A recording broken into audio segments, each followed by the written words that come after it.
just want to thank everyone for coming out and helping us welcome His Grace Kalakantha Prabhu. It's been a long ride, but it's been a fun ride as well. I don't have much to say. We had beautiful Kirtan, resounding Kirtan. Bye. By Damodar Dattam Prabhu. Also, we want to welcome, along with Kalakantha Prabhu, we want to welcome dear Vedanga Prabhu and Nitai Dashar Prabhu.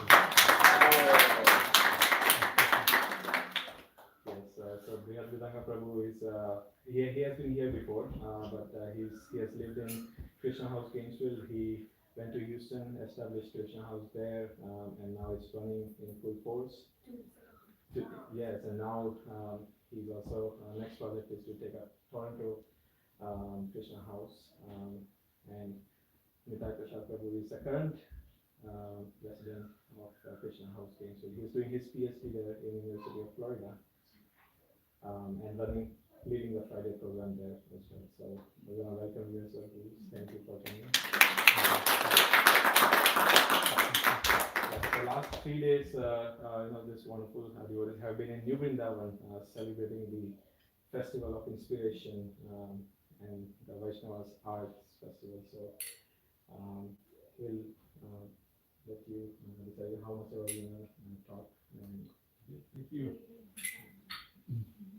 Thank you, Alex and Chase, for inviting us to your lovely home. How long have you been here? About 1.5 years. Oh, okay. Janmashtami 2020. Got the keys. Oh, very good. Well, it's so nice to see you all friends and new friends. Just reflecting how Srila Prabhupada, right around this time of year, was preparing to go to the port in Calcutta, get on the Jaladuta, and head for America. It was 1965. I don't know how many of you were alive at that time, and I won't ask.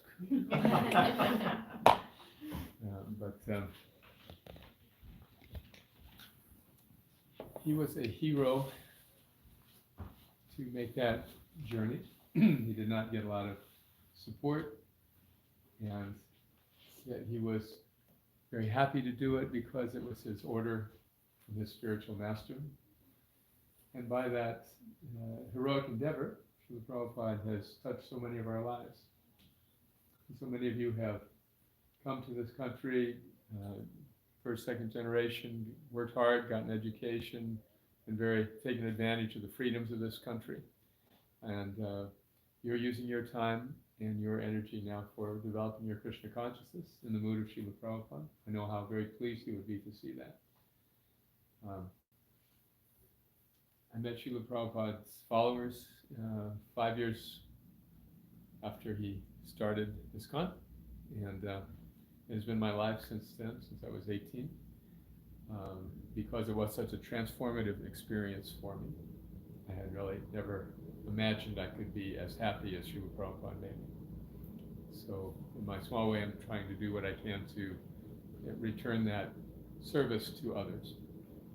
And it's very encouraging for me to see you all taking Srila Prabhupada's teaching so seriously and applying them in your lives. There's so many problems in this world, internally, in our families, externally, the craziness in society. All of that is manageable if we keep our spiritual lives intact. And that responsibility falls on nobody but ourselves. When we have the opportunity, this is what I was so grateful to Srila Prabhupada for showing me the techniques of spiritual life, how to actually practice spirituality in this age, and what works and what is effective. And it's a benevolent gift that he has left for the world. He asks nothing but that we take it, apply it, take advantage of it, and make this lifetime our last in this world of unpleasantness and suffering. So I wanted to just take a few minutes and read something. One of my services for Prabhupada is writing, and in his household, or in his early sannyas years, actually, in 1962, Srila Prabhupada took time from his work on Srimad Bhagavatam to write a poetic version of Bhagavad Gita in Bengali. called Guitar Gan. Any Bengali speakers? We have a couple. Okay, yeah, of course. So, you know, he was working alone in Vrindavan on a manual typewriter, and he was working on Srimad Bhagavatam, which is 18,000 verses. So this was just like a little side project, but he published the Gita in excerpts in his godbrother's newspaper, Bengali newspaper, the Gaudiya Patrika Bavan, something like that, and serialized the whole Gita. So then later he published it in Bengal, and it was circulated widely throughout Bengal. It's hundreds of thousands, if not millions of copies have been sold in Bengal. And it's the Gita in Bengal. So, but it has never been translated to English. So I decided to undertake that with the help of Shesta's father. And Krishna Prabhu and I decided to launch this project just at his home, in his living room, right before the pandemic, but just when we were starting to hear about COVID in March of 2020, yeah. So he painstakingly took the 700 verses and translated them word for word in English, and then I took the word for word and put them into a duplicate of the Bengali poetry as far as possible. Same meters and same words and concepts. So most of us, I presume, have read Srila Prabhupada's Bhagavad Gita as it is. And so the beauty of this Gita Gan is that there's a lot of commentary kind of woven into the translations. There's no commentary per se on the verses, but there's a lot of interesting nuances. So I wanted to, since I'm too tired to think of anything fresh to say, I'd like to read something. That's all right. Any special sections of the Gita that you might like to hear, a chapter or a portion? Any requests? Chapter 9? Any particular reason why that? Knowledge of the absolute. 12 is also good. Because 12 has all the qualities of devotees. Okay. Chapter 2 is the essence of That'd be a compilation, so if you ask. Yeah, 12 wins because it's the shortest chapter.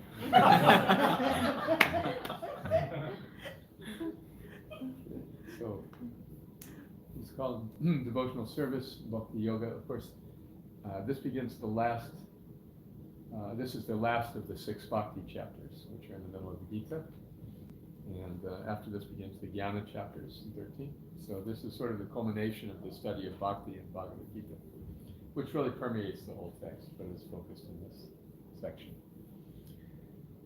Arjuna said, "O Krishna, I have another question. Kindly now respond. Should one seek pure devotion, or should one pursue Brahman? To worship the unmanifest transcends mundane desires. Is proper service in devotion definitely higher?" Lord Krishna replied, "A faithful servant fixed upon my personal appearance is surely better off than the unmanifest adherents. Their hearts, indeed, their very lives engaged in pleasing me, devotees are the topmost yogis, that is guaranteed. Yet those who choose to worship the unmanifest Brahman, the state that is immovable, unchanging, and beyond all common understanding, can achieve self-mastery. They're equally disposed to all and slowly come to me. The only difference in these paths is ease of execution. Devotees progress easily while mystics face confusion. Pursuing the unmanifest while dealing with the body creates a slew of troubles for the seeker of samadhi. Devotees render service as they meditate on me. They dedicate their life and soul in each activity. Released from speculation and from craving the mundane, they quickly are delivered from this world of death and pain. So therefore fix your mind upon my two-handed form as the essential form of Godhead in full personality. Stay linked with me, stay linked with my eternal form, and love of God is there, undoubtedly a boon with which no other goal compares. But if you cannot simply fix your consciousness on me, then offer service and devotion systematically. Regardless if it's born of love or yogic regulation, such service quickly brings one into my association. And if you cannot render service so straightforwardly, convert your normal work into an offering for me. To labor for me in this way invokes my satisfaction and draws you to me due to ever-ripening attraction. If you're too weak to work for me and care not for devotion, there yet remains another path to spiritual promotion. Instead of simply working in a selfish way, begin to do some work for others and be satisfied within. To summarize, to serve in pure ecstatic love is best. If that's too much, by practicing devotion, you'll progress. If that's too much, then study, as the learned souls suggest. If that's too much, to meditate within yourself is next. If that's too much, some action linked to God is still success, for lusty, selfish actions never bring you happiness. In summary, for peace of mind, renounce all selfishness. My pure devotees always manifest good qualities. They're kind to everybody else and have no jealousy. Non-envious and seeing soul ahead of the mundane, devotees can compassionately fathom others' pain. Devotees know that everything belongs to the Supreme. Devotees do without the common egoistic dreams. Devotees are self-satisfied and resolute to serve, engaged in pleasing me, their equanimity preserved. By offering their mind, their life, their intellect to me, these dear beloved servants stay perpetually free. They never coerce others into some adversity. They never bring to others mental pain or misery. By always keeping balance through both happiness and grief, my dear beloved servitors are always linked with me. Continually balanced, unaffected, and carefree, remaining independent of mundane society, proficient, pure, and wise in day-to-day activities, a soul becomes a Vaishnava, forever dear to me. By neither celebrating nor lamenting mundane things, by neither giving in to greed or needless worrying, renouncing the auspicious and the inauspicious too, devotees garner my respect and love in all they do. Again, please hear as I describe my faithful devotee, who sees others as spirit, not as friend or enemy. Impartial and adjusted both in fame and infamy, untouched by heat or cold, or by happiness or misery, consistent in self-knowledge, shunning harmful company, content with very simple things in quiet harmony, detached from any dwelling, my determined devotee forever renders service and is very dear to me. The spotless souls who practice pure devotion in this way, connecting with me properly, their hearts imbued with faith, will savor nectar free of gross material dismay. To me, these precious souls and I are very much the same. Bhaktivedanta Swami thus sings Sri Hitaragan to please the pure devotees always wrapped in Krishna's song.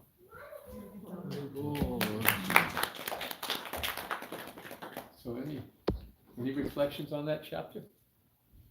Anything that you heard that stood out? Krishna has been many alternatives if you can't. Yes, isn't that amazing? Yeah, what scripture has like that? Yeah. Generally, the scriptures are do it or else, right? Yeah. But Krishna is so ecumenical. Best thing, just think of me in ecstatic love. If you can't do that, then practice Abhyasa Yoga Yuktina. Practice the rules and regulations of Bhakti. But if that's too much, then just work for me. And if that's too much, then try to work for some selfless purpose. So accommodating. Huh? It's just leaves us without any excuse to approach him. But that love and that kindness that he expressed is just so endearing in the Gita. Anyone like some water? All right, thank you. Yes, so it's nice also how he even gives credit to the path of Brahman realization. Just says it's difficult. Because eventually you can be successful, it's just difficult. So he's giving Arjuna this choice, this freedom of choice in this chapter and throughout the Gita. At the end of the Gita, remember he says to Arjuna, now I've explained everything, do what you want to do. And my friend said this is my favorite verse in the Gita, where Krishna says, do whatever you want to do. But the point of that is not that anything goes, but rather the choice to approach Krishna is born entirely of our free will. And because Krishna's representatives like Srila Prabhupada are so benevolent, they're obviously just giving, they have no ulterior motive, but to share their love of Krishna with anyone who will take it. So this is reflected nicely in chapter 12. All right, any other thoughts or reflections? So Prabhu, the ladder is also reversed, right? When you start doing it, then it builds up. Yes, you can move up. Absolutely. In fact, that's a natural progression because there's a natural taste in serving Krishna. And as we increase our taste, we naturally want to do more. And Krishna gives us that taste. So when we take a step towards Krishna, Krishna reciprocates. That reciprocation is so sweet, we want to give back to Krishna even more. And we give back to Krishna, then Krishna gives us back even more. And this is called Nitya Yukta Upasate, the endless loving exchange between the Lord and the devotee. And that is really the purpose of the living entity, to dance with Krishna in that loving exchange. So each and every one of us has one unique way of pleasing Krishna that becomes manifest as we go up the ladder more and more. So if we may go through periods of confusion or uncertainty, and what is our service, what's our position, but Krishna reveals it more and more if we just persist. So he gives all those options, like if you cannot do this, then do that, and then suddenly starts describing the qualities of the highest form, like pure devotee. And is that so that we can like strive to like for those qualities, or it's the purpose of him describing the best kind of devotee? Yeah, it's to paint. My understanding is to paint a picture of what is to be gained by going to the top rung. Those qualities of the devotee are described here and elsewhere in the Gita. In the second chapter, for example, Arjuna asks, what are the qualities of a transcendentalist? And in other places also, he wants to know, what am I going for? What am I working for? And how will I know if I'm progressing? So this is a very important point in our practice of Bhakti Yoga, that the Lord is a dynamic partner in our spiritual advancement. He is the one who will open the door to the heart. We cannot push it open.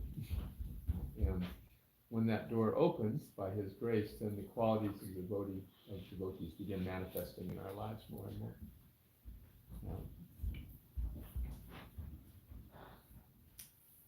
Yasyasta Bhaktir Bhagavatya Kanchana Sarvaya Gunar Tatra Samasate, so that one who's trying to serve Krishna with all heart and soul develops all the good qualities of the demigods. But a person may be very nice, accomplished in so many ways, but if their purpose is not pleasing Krishna, these good qualities don't manifest. So the qualities of the devotee are developed by Krishna's grace and not by our own endeavor. So we sometimes talk about trying to develop the qualities of a devotee. Develop to me is the wrong verb. Recognize is a better choice of words. That if our purpose is pursuing Krishna's pleasure, the qualities manifest as we come closer to Krishna. They manifest automatically, not by our endeavor. Because if they came by our endeavor, then why do we need Krishna? Right? What do you mean by dynamic partner?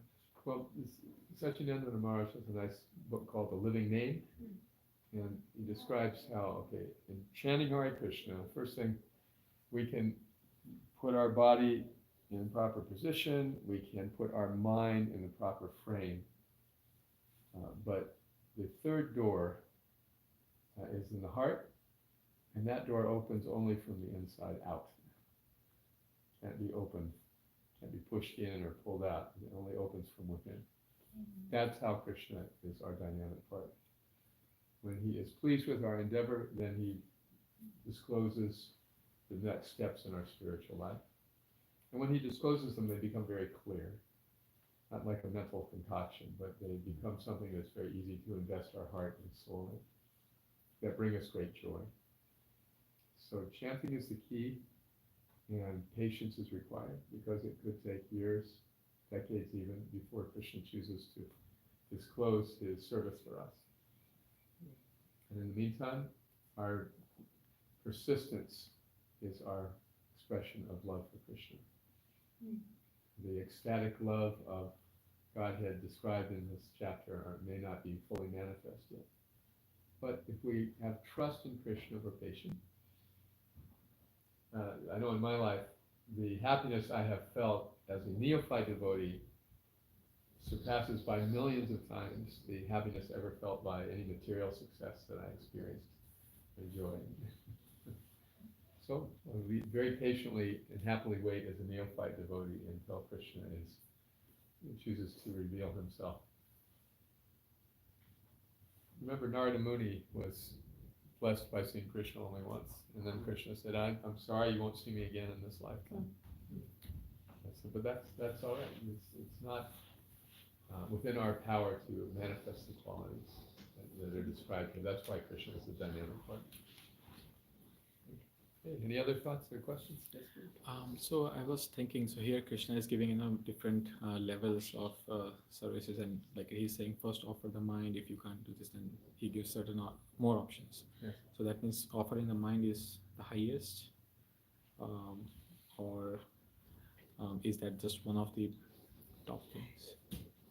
He says, always think of me. That's what you mean by offering the mind. Yeah? To think of Krishna and to offer our mind are not necessarily the same thing. Because to offer our mind means that we're willing to battle with our mind. See, to think of Krishna is more spontaneous. So we offer our mind, like in japa, for example, it's like the oblation of the mind in the fire of the holy name. And then the mind goes wandering here, and we bring it back, and we bring it back again, and we bring it back again. This is offering our minds into Krishna. But to think of Krishna like we might think of a beloved person, like of a child or a spouse or a mother on Mother's Day. Some beloved person enters our mind, and very easily we think about them affectionately, sometimes even obsessively. So that's, to think of Krishna is an advanced stage. That's why he lists it as the first thing. Best is always think of me in love. But if you can't do that, it's all right. Then we offer our mind to Krishna. We offer our body and our mind in his service, especially through japa. But we also often say that all the services are on the same platform. Can we say that all services are on the same platform? Yes. Srila Prabhupada would sometimes say this service was the best or that service is the best, and Krishna is so great that can be true. He was once with two sannyasis. One sannyasi was managing the temple in Vrindavan, and another young sannyasi, just taken sannyas, very charismatic. He came to Vrindavan and he was leading big kirtans, giving big classes, and so devotees were saying, why shouldn't this sannyasi be the temple president? So Prabhupada was not happy with that the politics. So he called the two sannyasis in his room, and he started to speak to the new sannyasi. He said, sannyas means you travel and preach. You don't come and sit in one place. You travel and preach. Why are you just staying here in Vrindavan? You should be out preaching. And he turned to the other sannyasis and said, and you stay here and manage Vrindavan.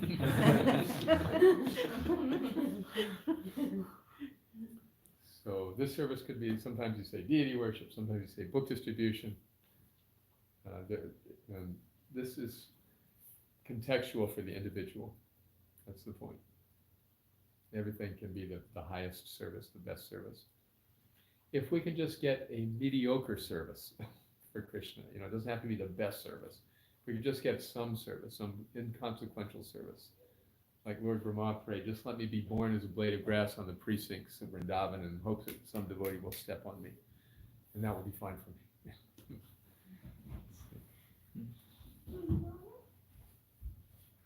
Yeah, I was thinking also, when Srila Prabhupada was in Atlanta, there was a group of book distributors. Yeah, we could feed the kids. There were a group of book distributors who came to see Srila Prabhupada and said, Prabhupada, how can we please you in the best way? kind of a loaded question, hoping, expecting fully, he's going to say, by distributing my books, which he often encouraged. He wasn't taking the bait. He said, by loving Krishna. By loving Krishna. And that's available for everybody. Our purpose is to find out how it is that we individually can best serve Krishna with our particular nature and our particular abilities. And that can take decades to manifest fully. So we shouldn't be attached. You know, if we have an inclination in a certain way, then that's wonderful. Pursue it. We're getting opportunities. We enjoy it. These are all signs that it's Krishna's desire. Coming easily. It'll be right. So, any other thoughts or questions? Question. So you're mentioning like also Srila Prabhupada had mentioned right about the services, right? He quotes sometime this service is the highest, that is the highest, right? Right. And as a neophyte devotee, sometimes it confuses, right? If someone is new and it's gone, it confuses them, right? Hey, Yes. this is the best, this which way to go. Oh, I have to do this service because Prabhupada said it's the highest. And I want to do the so highest thing. every time you hear a lecture, it's something different service. So it confuses. So Yes. I don't know, like how to deal with it. It's more of a patience thing or just like something else. Yes, all contradictions are resolved in the absolute. Like the atheists like to ask the question, can God make a mountain that's so heavy he can't lift it? And Prabhupada said, yes, and then he can lift it.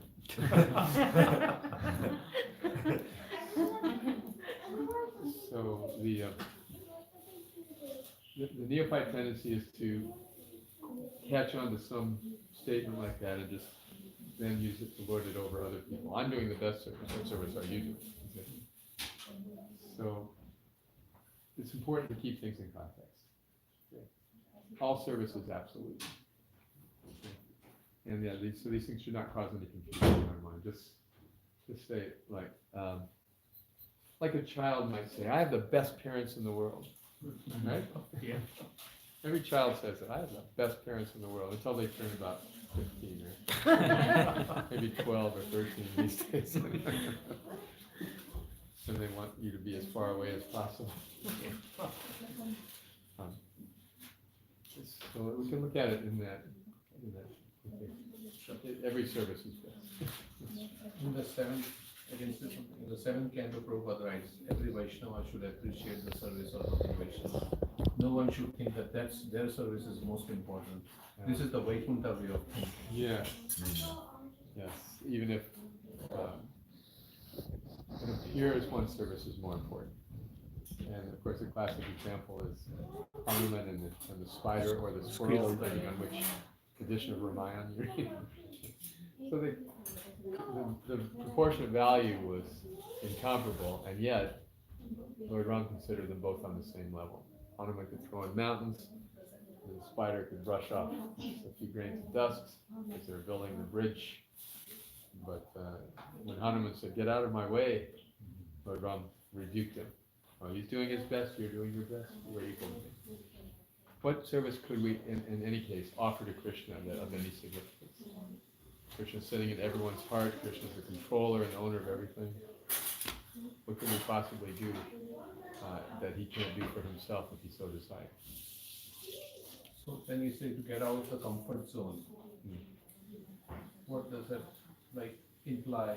That we should not remain, we should do something little bit extra than what we can, so that we don't become complacent and we are a little bit pushed to do some. Is there something that?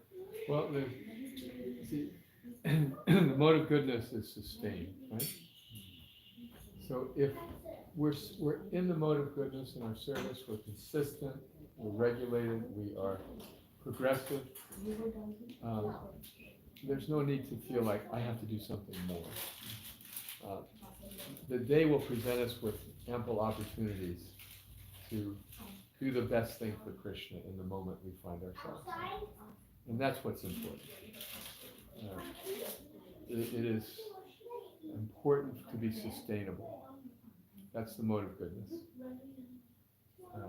So what's the difference, and we discuss this often at Krishna House, what's the difference between complacency and sustainability?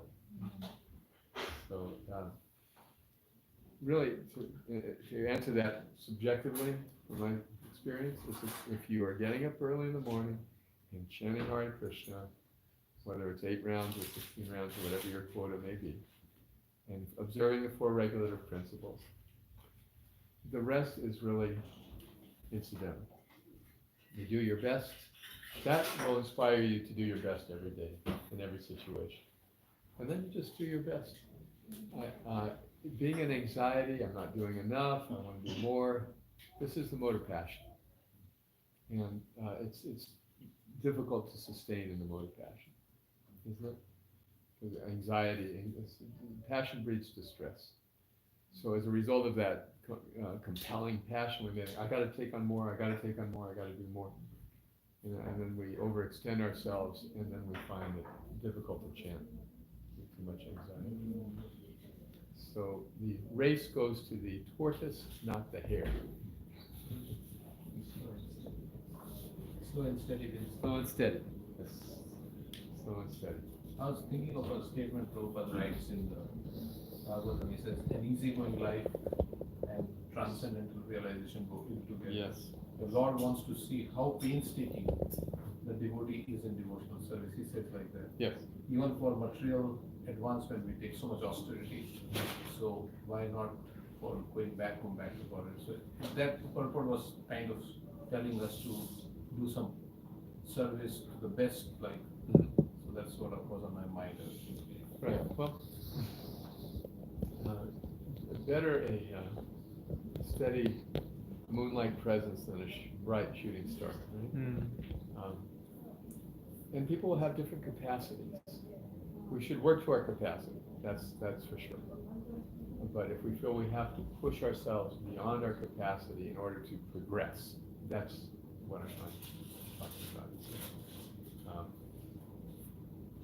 If one has the ability to be a Hanuman, one should be a Hanuman. If one has got the ability to be a Hanuman but is contributing like a spider, then one won't be fulfilled. That's also not sustainable. Then one will get bored in devotional service.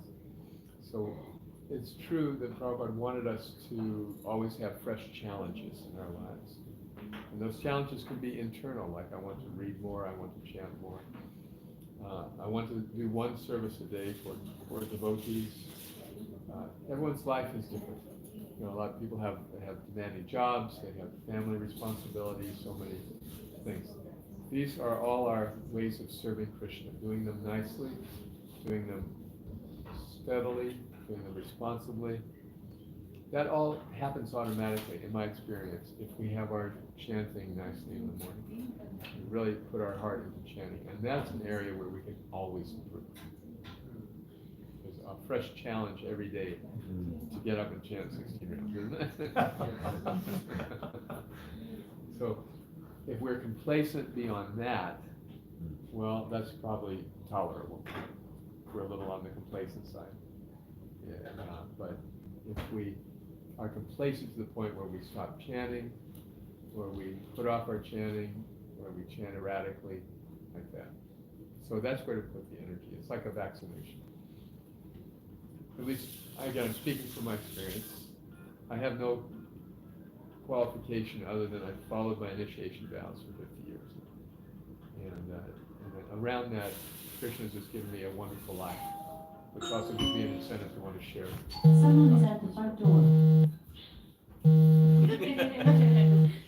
Alexa. Alerts us nicely. We are sleeping. Oh, I see. Okay.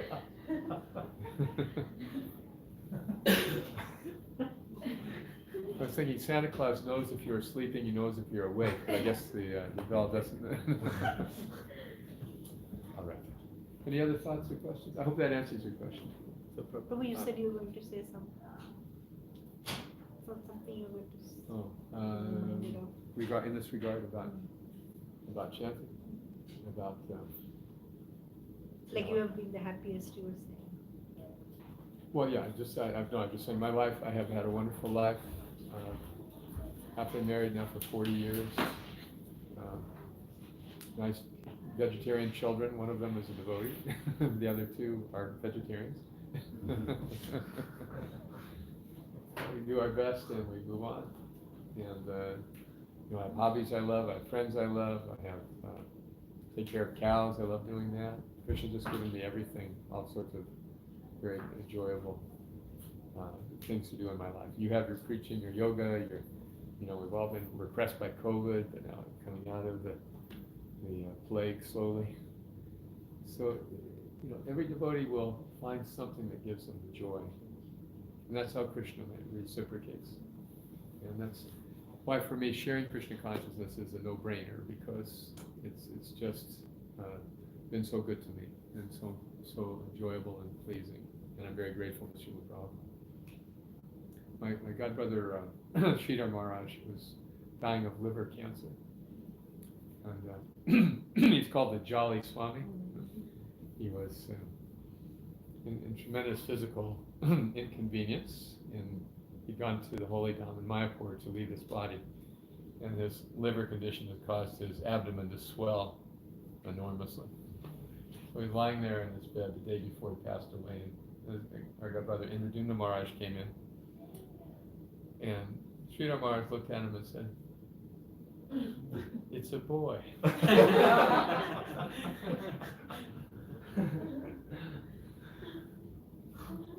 So, but just before that, I called Sridhar Maharaj and said, "Maharaj, do you have any final instructions for me?" It was very poignant. We knew it was going to be our last conversation. But he was immediately said, "Yes, take the love that Srila Prabhupada has given you and give it to others." So that has become sort of a life mission for me. Best I can. And to give love, you have to love what you're doing. And if we're in anxiety about what we're doing, I'm not doing enough, then it's hard to feel love. That was what I'm trying to say in this question. Okay. One devotee was speaking today at our Sunday feast, Sandipani Muni, and he made a statement he heard from Bhuta Bhavana Prabhu in UK. So he said, and it really struck, he said something that when your desire to serve exceeds your capacity to serve, that's when you get empowerment. Something like that. He said, I was thinking about it. When your desire to serve exceeds your capacity to serve, then you get empowerment. Something like that he was saying. So I was thinking about it. Yeah, that's a very nice point. Your desire to serve exceeds your capacity to serve. Just think about that for a moment. I believe that's true if you have the patience. If the desire to serve exceeds the capacity and you're impatient about it, it's like when Srila Prabhupada was approached by a disciple saying, "I want to see Krishna." "Prabhupada, how can I see Krishna right now?" And Prabhupada was just laughing. He found it amusing.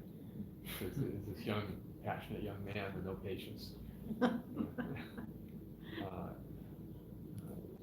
So the desire was certainly there, exceeding the capacity in Prabhupada's case, right, when he was in India, and then first in America. And the desire never waned, but the capacity increased. Because he was persistent. As he described himself, not one to be discouraged easily. But he was extraordinary, and we mortals may find it more difficult. But it's a good point, an inspiring point. How to increase then our desire to serve. This calls to mind the Brahmin who was cooking sweet rice. Remember? He didn't have the ingredients, he was too poor, but he wanted to offer sweet rice to Krishna. So he was just meditating on it. And meditated on putting the milk, sugar, and the rice, and meditated on stirring it, meditated on sitting inside. And he went over to check, see if it was ready. Burn his finger. His finger was actually burned. So if the meditation is there, yeah, we have a vision. Even materially, it's said that happiness is the progressive realization of a worthwhile goal. So in devotional service, if we have some desire, which we as of yet cannot reach, that is a healthy position. Provided we're patient enough to let it manifest by Krishna's arrangement. Like first deserve, then desire. Yes, exactly. Okay. Any other thoughts? So, Prabhu, do we consider chanting as a service? Yes, absolutely. Chanting is a big service. Krishna takes pleasure in hearing his name, and he's not ashamed to admit it.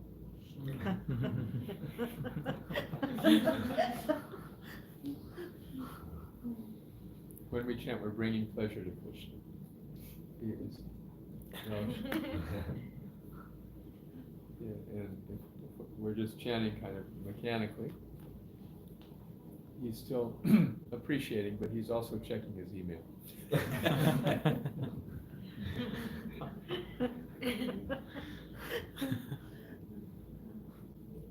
Yeah, chanting is big service. It's the main service that we do. All right. Sometimes distinctions made between chanting and devotional service like that. Yeah. Sometimes, right? We are praying for service Yes. and we are chanting. Yes. But chanting itself is service. Yes. So it's like they said, what is the effect of chanting? More chanting. Yeah. That's right. What is the effect of that service more so? Although it's a very nice way to explain the Hare Krishna mantra to others, especially to those who are not familiar with it. Chanting is a prayer to serve God for those who believe in God. They can appreciate that. All right.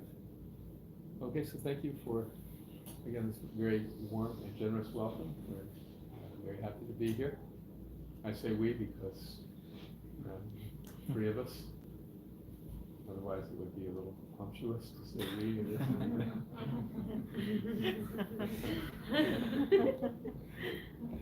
All right, so Tristan, what is next? Prasadam, I think. Okay, so let's say the prasadam prayer. No? Yes. Does everybody know? Yes. Yeah. Okay. We can sing Bengali. Bengali too. Do you want? You please. We can do it together. Mahaprasade Govinde, Govinde, Ramani Vaishnave, Sarvapunya Rajam Vishwasaneva Jayate, Sharira Vidyata Sarendriya Kaina, Vaidete